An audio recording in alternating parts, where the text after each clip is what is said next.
Buenos días, vamos a continuar en el día de hoy con la industrialización, con la prefabricación y con todo este glosario que empezábamos a incluir y esas palabras que habíamos empezado a incorporar y de las cuales necesariamente tenemos que ir ajustando las definiciones para incorporarlas definitivamente a nuestro vocabulario.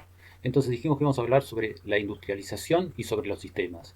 Pero en definitiva, nuevamente vamos a hablar sobre modulación, sobre coordinación, sobre prefabricación y sobre industrialización.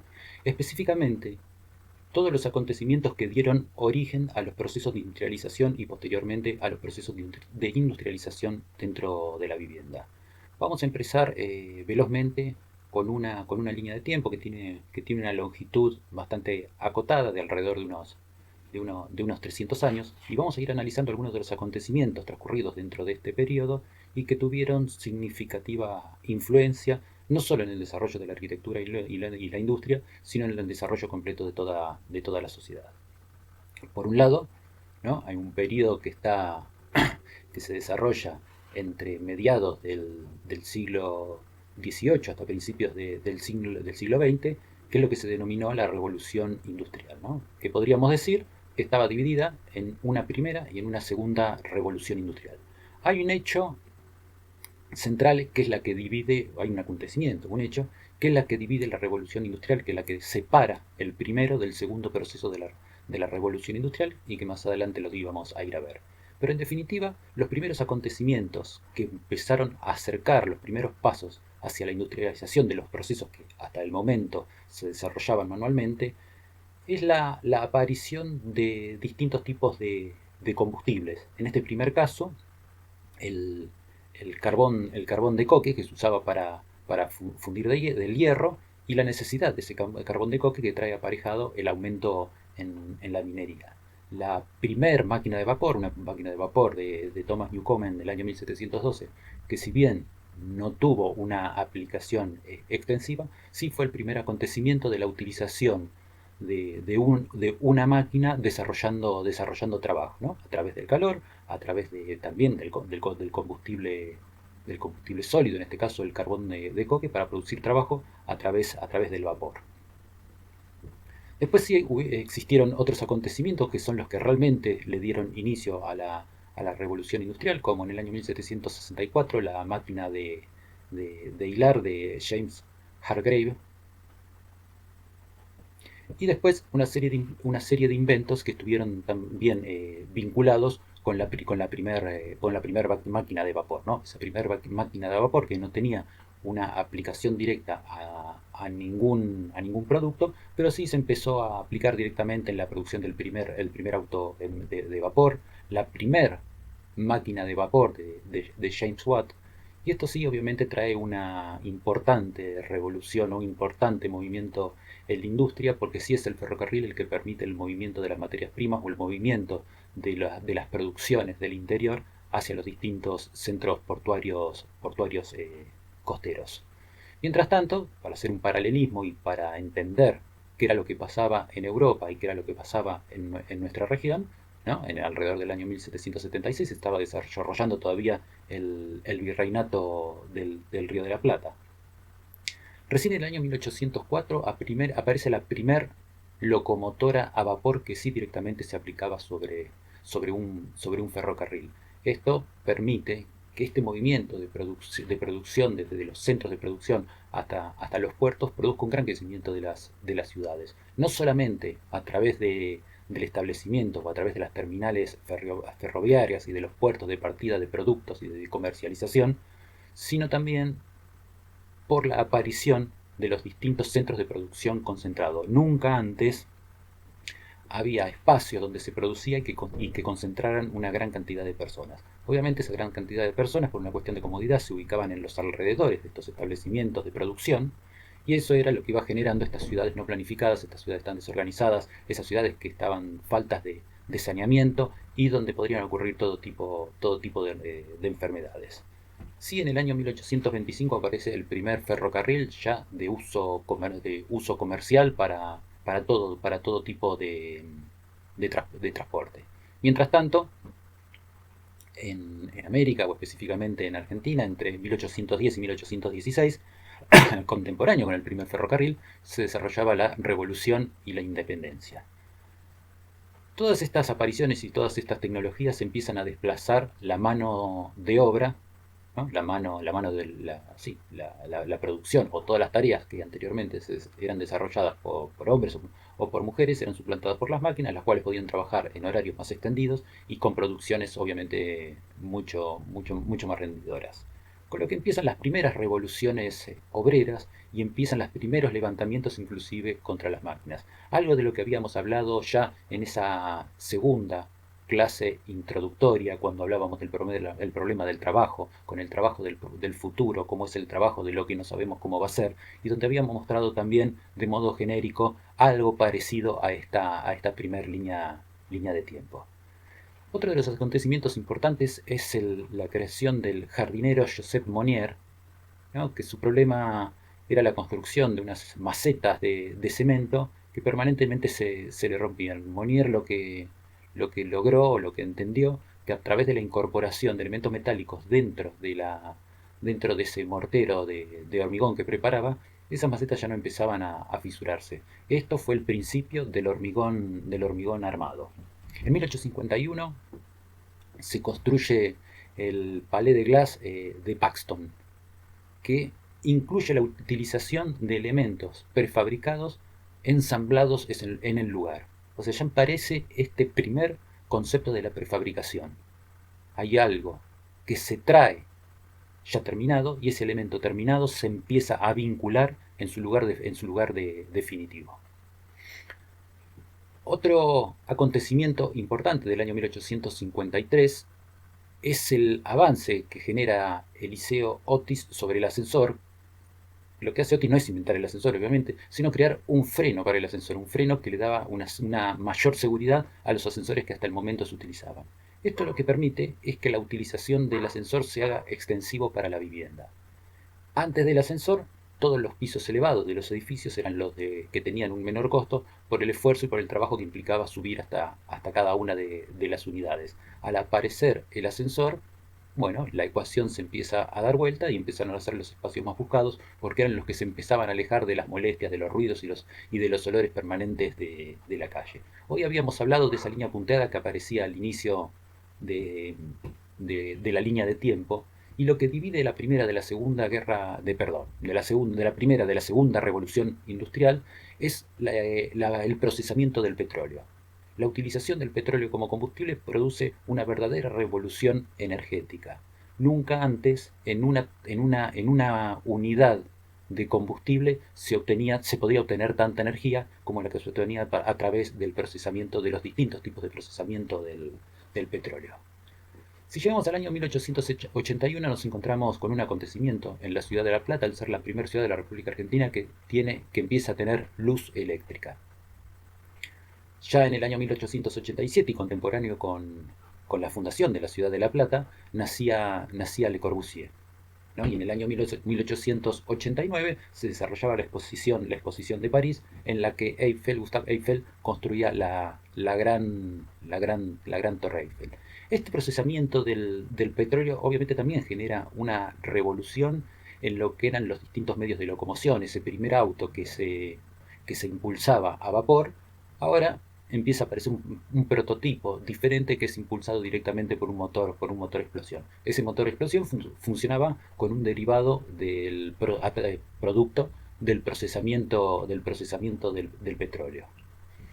En el año 1908, en este caso no es lo importante la aparición de Ford, sino el concepto de producción que establece Ford, ¿no?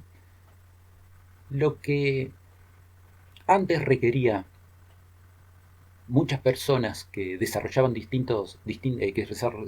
desarrollaban varias actividades, lo que empieza a hacer Ford es la cadena de montaje, donde cada uno de los operarios desarrolla una sola de las actividades. Dentro de esa cadena de montaje, lo que se mueve es el producto y el operario, para no perder tiempo, siempre sigue en el mismo lugar. Frederick Taylor, que trabaja sobre la teoría de producción de Ford y también profundiza su organización del trabajo, lo lleva más allá ¿no? Generando una alta especialización en cada uno de los operarios, de modo tal que la idea o el concepto general de la producción no dependa de una sola persona, sino del conjunto. Con eso terminaba siendo, era más sencillo el reemplazo de cada uno de los operarios. Si bien este acontecimiento dentro de la línea de tiempo aparece con un espacio bastante pequeño, sí es significativo, y a partir de este momento se van a generar un montón de acontecimientos. Recuerdan que cuando hablábamos en la primer clase, hablábamos de la velocidad con la que se multiplica el conocimiento dentro de la sociedad. Entonces, si bien en los años anteriores los acontecimientos o los acontecimientos más significativos estaban más aislados, a partir de la Primera y la Segunda Guerra Mundial, vamos a ver cómo la curva se transforma en exponencial, y estos hechos van determinando cambios mucho más profundos dentro del esquema de la sociedad. Al mismo tiempo, o después de la Primera Guerra Mundial, y también está relacionado con la teoría de producción de Ford y con la organización de trabajo de Taylor, aparece la estructura dominó de Le Corbusier, ¿no? Y al mismo tiempo, ¿no? Entre los años 19 y 34 se desarrolla la Escuela de Artes de la Bauhaus.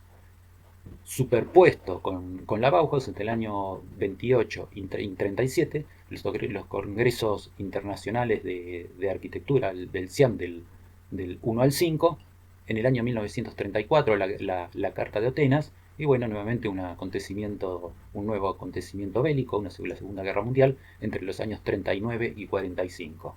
¿No? En este tiempo aparece como una suspensión de los acontecimientos. Entre el 47 y el 59 se desarrollan los siguientes congresos internacionales de arquitectura moderna, del 6 al 11, que derivan en la aparición de la arquitectura del grupo del Team 10.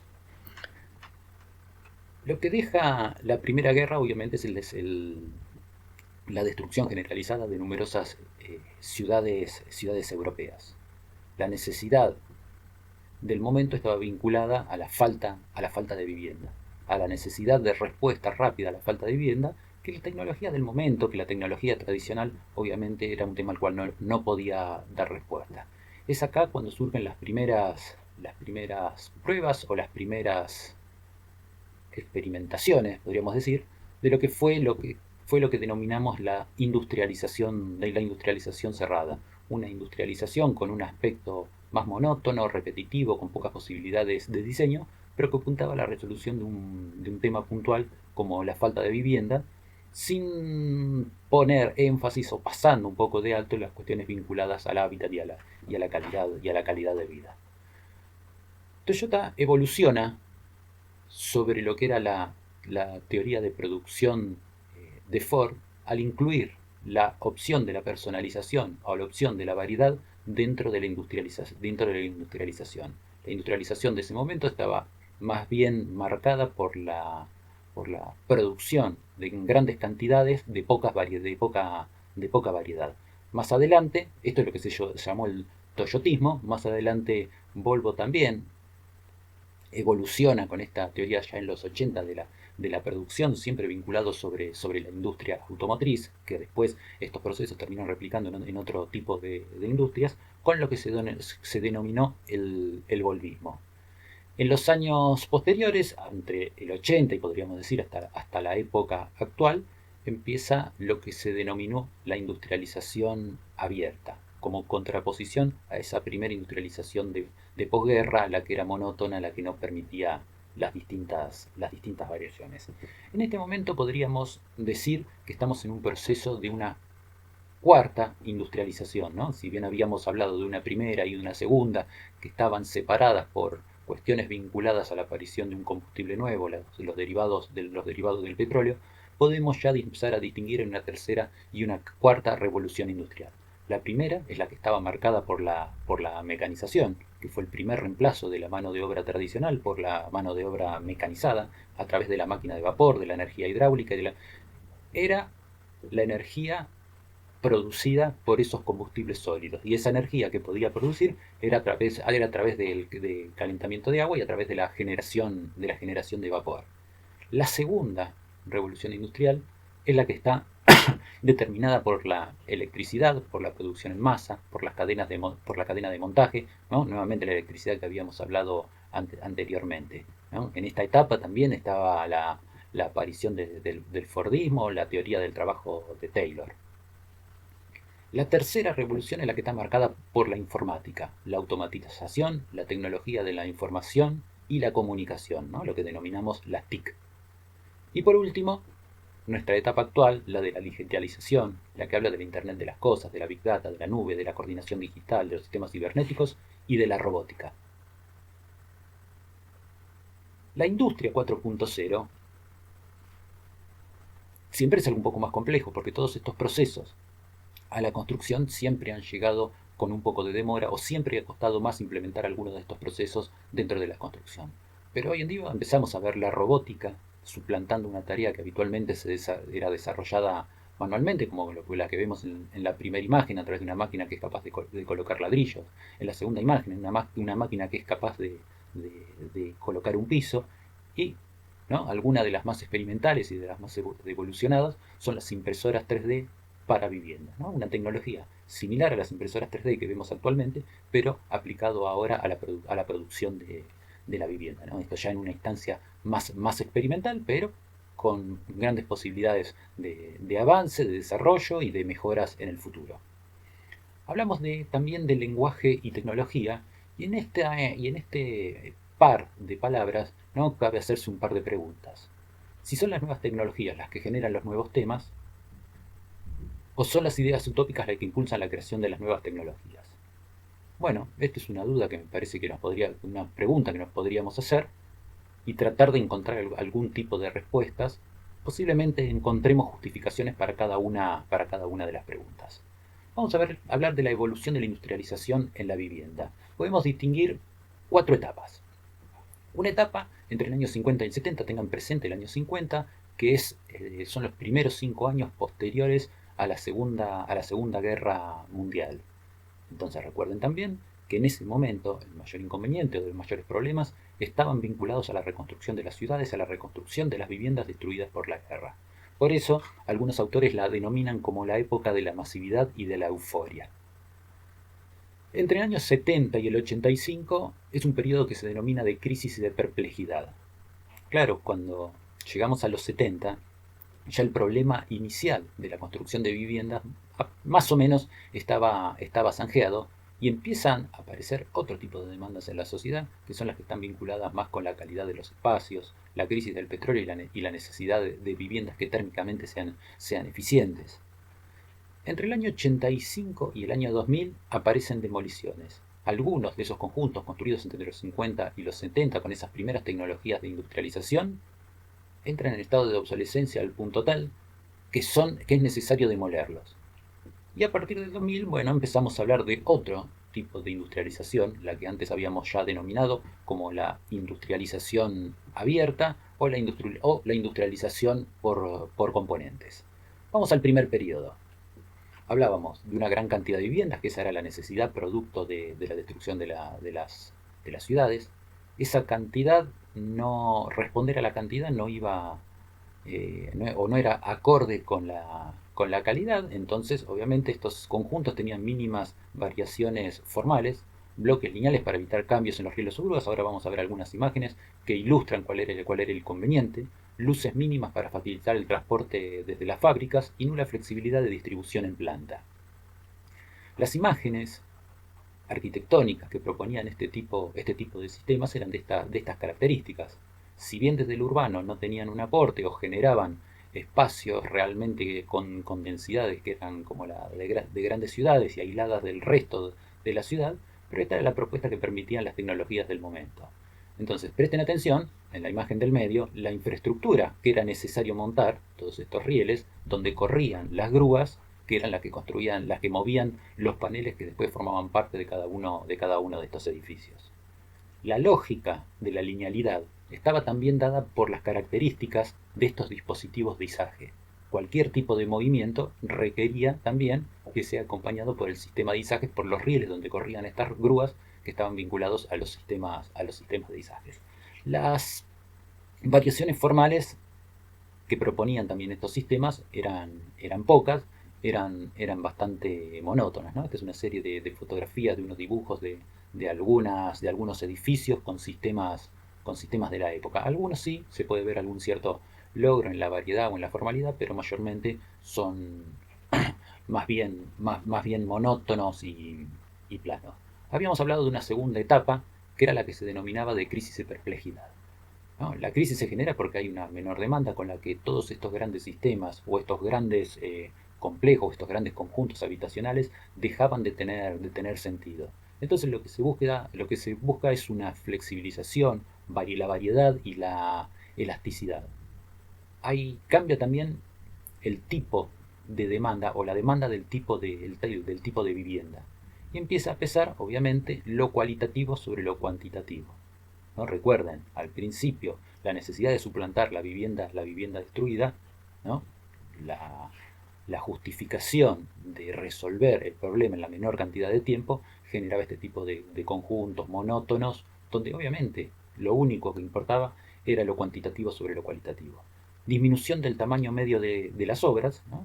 Esto al desaparecer estos megaconjuntos o esta mega infraestructura que era necesaria para la construcción de estos conjuntos, también surge la posibilidad, o ante la posibilidad de edificios o de grupos de menor cantidad de viviendas, no se justifica ya una infraestructura tan grande como para poder construir. La crisis del petróleo también genera un aumento de los combustibles que habitualmente se utilizan para el acondicionamiento térmico de las viviendas, por lo tanto, las viviendas necesariamente tienen que ser más eficientes, porque el impacto de todos estos insumos empiezan a ser significativos dentro de lo que es el gasto diario de la vivienda. Decíamos hoy que algunas de estas viviendas entraron en estado de obsolescencia, produciéndose el abandono, del abandono se genera la ocupación vandálica. Tomemos como referencia los años 80 en Gran Bretaña, que se demuelen 140.000 viviendas.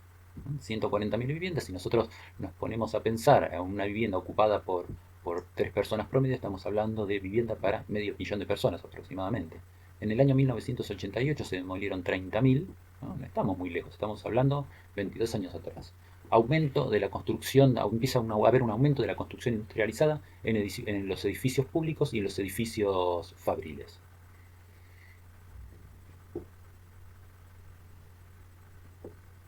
Esto es lo que habíamos visto hoy de la época de las demoliciones.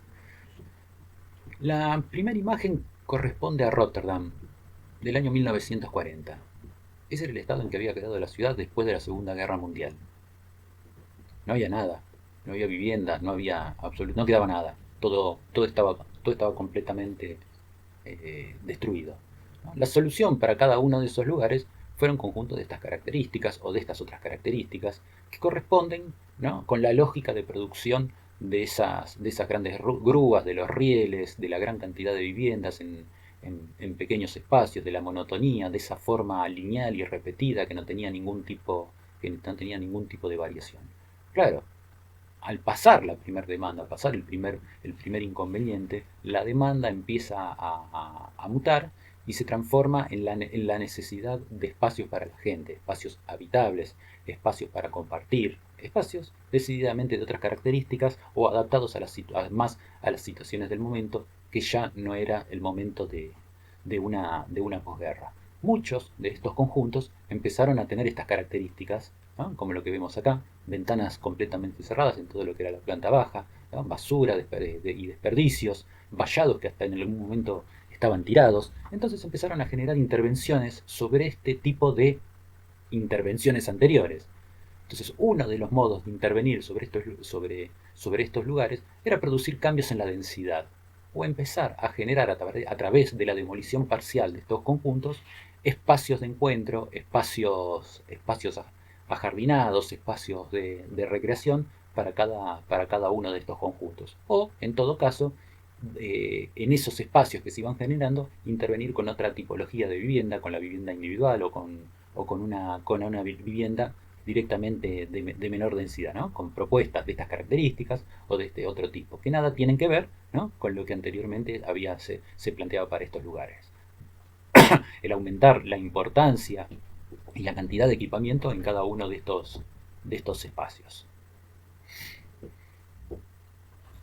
A partir del 2000 empezamos a hablar de lo que sería la industrialización por componentes, ¿no? Y hablamos del desarrollo de la producción de componentes y la industrialización abierta. Esto también tiene una gran semejanza con la industria automotriz, que produce autopartes en distintos lugares del mundo para ensamblar todas esas partes en un tercero y comercializar ese producto en distintos países del mundo. Entonces, esta industrialización abierta lo que permite también es una mejor adaptación a la demanda de la vivienda unifamiliar. ¿No? La vivienda unifamiliar posiblemente o indudablemente es la que requiere una mayor variedad porque está apuntada a los deseos o a las necesidades de cada uno de los individuos, cosa que con la vivienda colectiva no ocurre. Aparecen nuevos materiales para la producción de los componentes y una mejor adaptación a las normas de ahorro energético.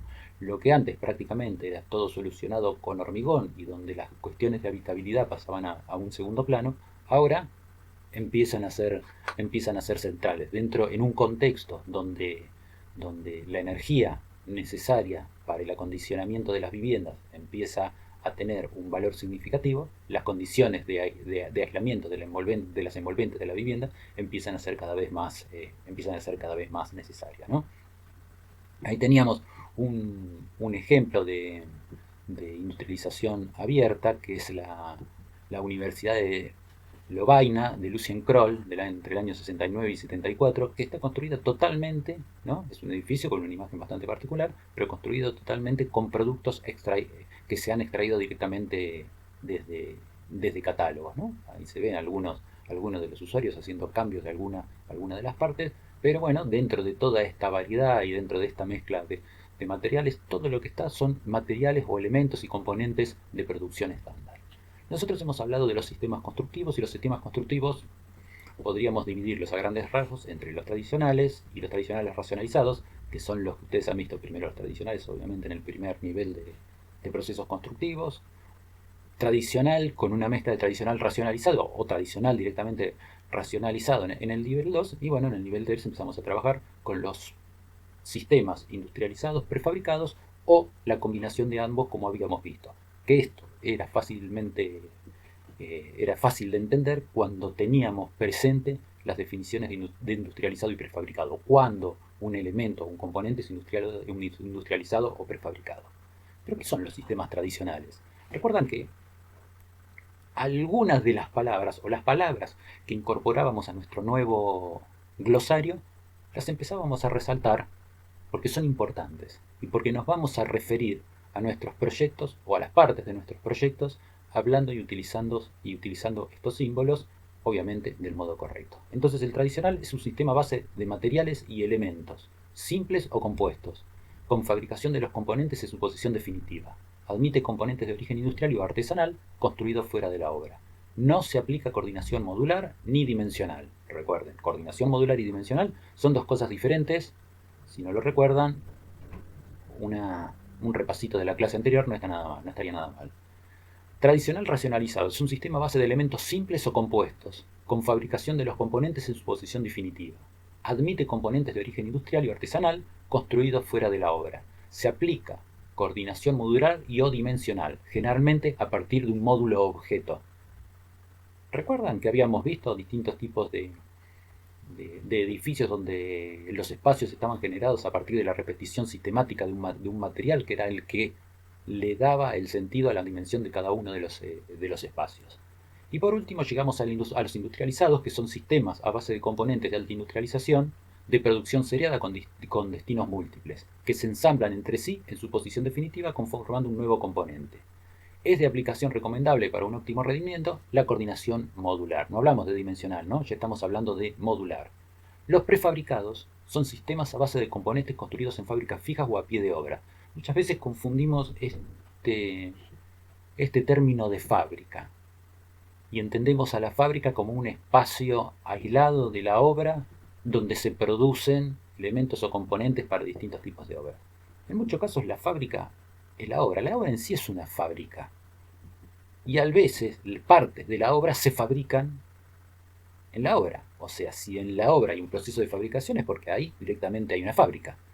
Entonces, sistema a base de componentes construidos en fábricas fijas o a pie de obra. Por eso hablamos de a pie de obra, que se montan completos en su ubicación definitiva en obra. Es de aplicación necesaria la coordinación modular, respetando la forma de modulación y dimensiones modulares propuestos por el sistema. De lo que estamos hablando en definitiva es romper con lo que hasta ahora hablábamos como proyecto y construcción, como proyectar y construir. Entonces esas dos palabras las empezamos a desarmar en tres.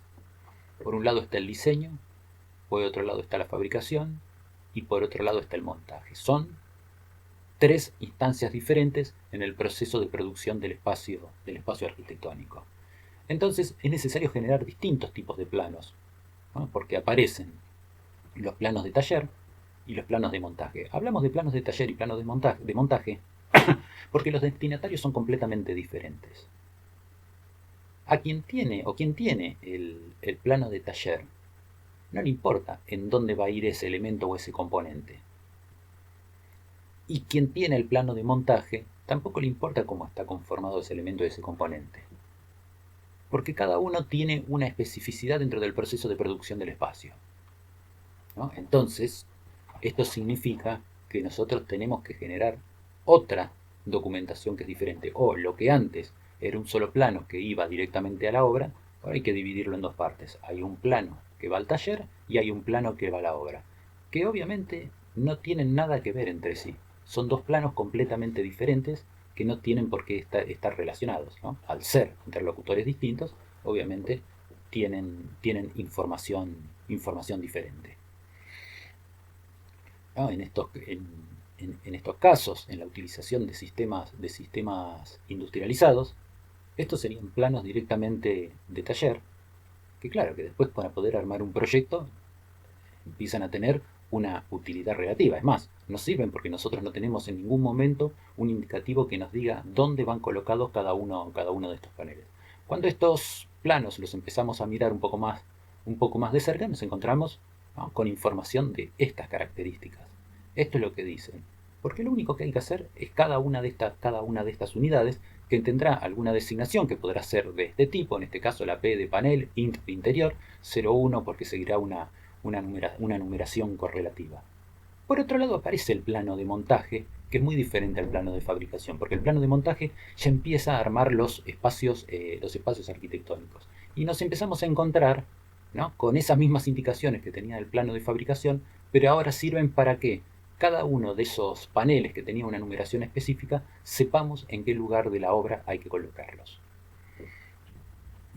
Habíamos hablado de jerarquías en un momento, y en la base de la pirámide estaban los materiales, después venían los elementos y por último aparecían los componentes. Pero los elementos había de distinto tipo. Había elementos simples, había elementos compuestos y había elementos semiterminados, ¿no? Esto lo van a poder ir leyendo, como para no hacer la clase más extensa, ¿no? Hacemos la división, ¿no? También desde la jerarquía más baja de los elementos simples, compuestos y semiterminados. La definición de la que habla el diccionario sobre los sistemas constructivos, ¿no?, lo define como un conjunto de cosas que se relacionan entre sí ordenadamente y constituyen a un determinado objeto. Un sistema está constituido por elementos relacionados entre sí mediante reglas o principios que interactúan dinámicamente entre sí de manera de contribuir al logro de un objetivo determinado.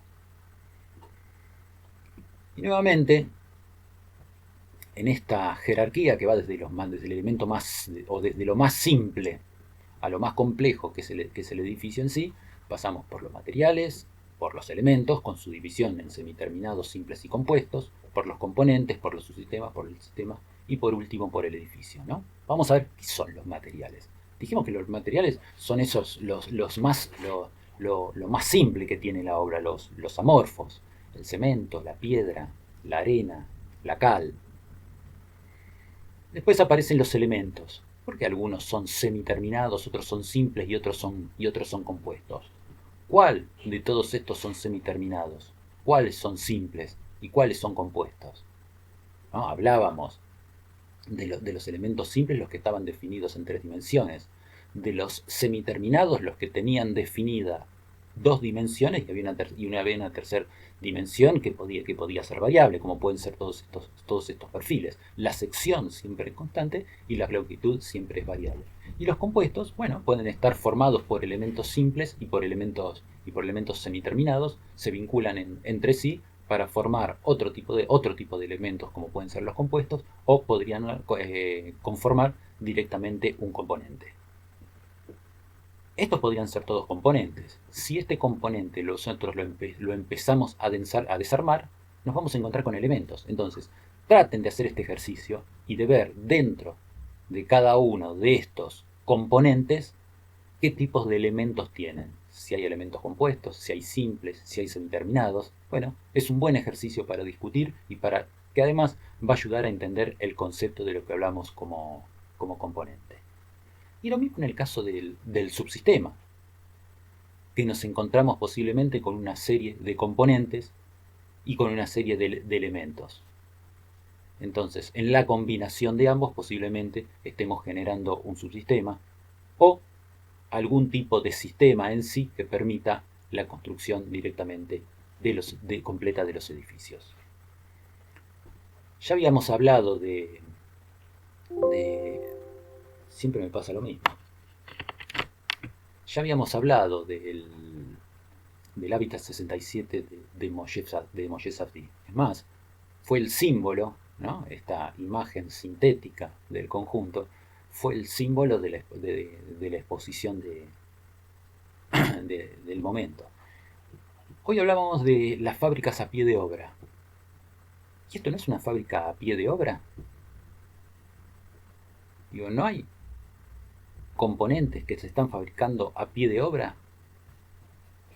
¿Se acuerdan cuando hablábamos de la prefabricación o del módulo, de ese módulo que se repetía? Este no es un módulo objeto porque son distintos módulos que van variando. Cuando veíamos, era más módulo objeto, cuando veíamos ese apilamiento de contenedores que después trataba o conformaba algún tipo de espacio como viviendas o como comercios. Esto nos recuerda un poco alguna de esas formas, ¿no? Pero acá vemos los procesos de fabricación y de montaje. Dadas las características de cada uno de estos componentes tridimensionales, posiblemente la fábrica fue necesario instalar la fábrica para evitar la movilización de todos estos componentes desde el lugar de fabricación hasta la obra. De las distintas combinaciones de estos componentes surgían las viviendas, ¿no? Se iban encastrando o había distintos tipos de módulos con distintos tipos de funciones que en la vinculación entre cada uno de estos conformaba las distintas tipologías de viviendas, ¿no? Hay prácticamente muchísimos agrupamientos que son los que también le otorgan al conjunto toda esa variedad formal que tiene. Bastante parecido era lo que hacía Rafael Leós con el módulo L. A través del módulo L generaba distintos tipos de combinaciones o buscaba la mayor cantidad de combinaciones del módulo L para que a partir de la repetición sistémica de ese prototipo puedan generarse distintos tipos de viviendas con distintas también variaciones formales, ¿no? Hay muchos que son estudios experimentales o estudios morfológicos del resultado de la aplicación de este módulo, pero sí, en algunos casos, la verdad no conseguí plantas de mejor calidad, no conseguí mucha documentación, pero de la aplicación también surgió un conjunto, o sea, surge arquitectura y el módulo L, con las combinaciones del módulo L, aparecieron todas estas tipologías que luego se transformaron, ¿no?, en estos conjuntos. Este tipo de conjuntos, ¿no?, como va combinando, como veíamos ese ejercicio teórico donde combinaba el módulo L y acá la aplicación. Se parece mucho este esquema a lo que planteaba Le Corbusier con la estructura de la unidad de habitación, ¿no?, que era como un contenedor de una estructura contenedora de módulos, y esos módulos de dos niveles se iban intertrabando entre sí, ¿no? El resultado formal de los conjuntos de la arquitectura de Leós era este, ¿no? Un prototipo también, un conjunto de viviendas de mediana densidad. También sucedió a Le Corbusier con la Maison Lucher, ¿no? Le Corbusier como contemporáneo a todo esto, ¿no? Contemporáneo a esto, a la teoría de producción de Ford, al Fordismo, al Taylorismo. Entonces, al ver a la vivienda o entender a la vivienda como la máquina de habitar, también planteaba un funcionamiento que era como el de una máquina. Y sobre una misma vivienda, ¿no? Se podía transformar en un uso diurno o podía mutar en la organización de sus espacios para el uso diurno y para el uso nocturno, ¿no? Acá se ve como lo que es un gran espacio de estar o espacio de trabajo en el uso diurno, luego se transforma en el espacio de descanso y en el espacio de dormir para lo que es el uso nocturno. Nosotros este año hemos decidido trabajar sobre edificios para la salud, digamos, era un tema que teníamos pensado desde principio de años y las circunstancias lo hicieron un tema central para toda la sociedad. Y también se transformó en central la necesidad de producirlos con velocidad o de producirlos en la menor cantidad de tiempo posible. Ya existieron experiencias de este tipo y con edificios que cumplen similares funciones a los que nosotros estamos trabajando, como en su momento fueron las unidades de pronta atención. Obviamente estos son todos emprendimientos, todas iniciativas estatales para un mismo objetivo, que es el mismo que planteamos cuando hicimos la descripción de este trabajo, ¿no? Que es la descentralización de la atención de la salud. O sea, la primer captación, la primer llegada al espacio de salud es a un centro periférico. Si, la, si el inconveniente es de posible solución y tratamiento dentro de lo que es la consulta ambulatoria, bueno, se soluciona de estos espacios a través de la consulta programada, y si requiere algún tipo de atención específica o que requiera intervenciones de mayor complejidad, ahí sí aparece el hospital. Este tipo de espacios lo que permite es el acceso a la salud a una distancia razonable para todo el mundo y evita los traslados hacia los grandes centros de salud, hacia los hospitales. Que el hospital, en definitiva, está dedicado a una problemática de la salud, obviamente de mayor complejidad. ¿No? Nosotros les ponemos acá algunas imágenes del proceso de materialización de estos espacios, dependiendo de las características, en este caso con una fundación que se hizo sobrelevada, porque también los pisos son de elementos prefabricados y por debajo circulan todas las instalaciones. Es una cuestión particular del sistema, no necesariamente tiene que ser siempre de este modo, ¿no?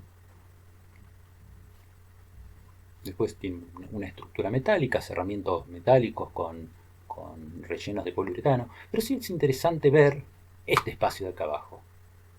Esto es donde se produce la mayor parte de la obra, la fábrica. Y esto que aparece acá es solamente el montaje. Entonces, cuanto esto requiera la menor cantidad de tiempo posible, más tiempo le vamos a dedicar, más tiempo se le va a poder dedicar a estos espacios, donde, naturalmente, como podemos observar, las condiciones de trabajo en un lugar de estas características o estas son completamente diferentes. No quiero decir que cada uno de estos espacios esté acondicionado térmicamente por las medidas que tienen o porque permanentemente están entrando y saliendo cosas, pero de todos modos las características no tienen nada que ver con el trabajo a la intemperie o con la exposición al viento y a la lluvia o a la lluvia que impide el trabajo, y a veces con el viento fuerte también puede ocurrir. Hoy el gobierno nacional se encuentra en una problemática de estas características y se está planteando, o se planteó, y muchos ya se han ejecutado, la utilización de hospitales modulares para contener las necesidades producto de la pandemia del coronavirus. Esta no es una necesidad permanente, es una necesidad puntual que está dada por un hecho de salud en particular. Pero cuando el acontecimiento desaparece, cada uno de estos lugares empiezan a ser obsoletos o empiezan a ser innecesarios o empieza a haber un sistema que queda sobredimensionado. Entonces muchos de estos lugares se tienen que transformar y parte de esa transformación pasa por la desarmabilidad. Bueno, creo que hemos hecho un recorrido genérico por algunos conceptos que necesariamente teníamos que reforzar sobre la industrialización, sobre la prefabricación y sobre parte de nuestro glosario y que vamos a seguir en teóricas posteriores. Bueno, muchas gracias y esperemos vernos directamente en los grupos.